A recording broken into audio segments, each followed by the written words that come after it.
The cracked pot. Once, there was a man who had two large pots. Every morning, he hung them on the ends of a pole and carried them across his shoulders to bring water from the river to his home. One of the pots was perfect.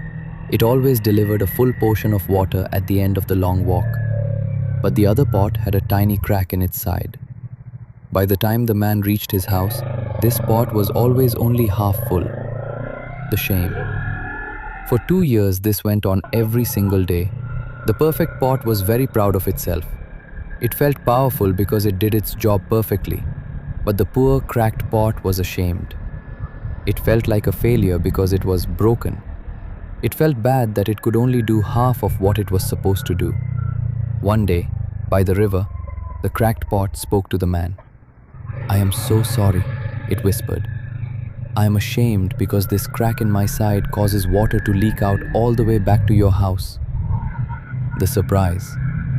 The man smiled and said, "Did you notice that there are beautiful flowers only on your side of the path, but not on the other pot's side?"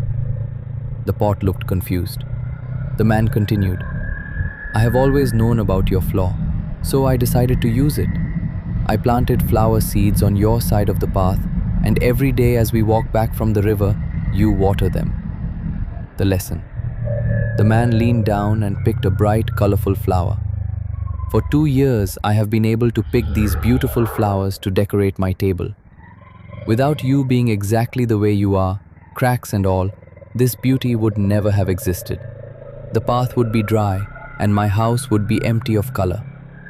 The cracked pot finally understood. It wasn't broken. It was just doing a different kind of good.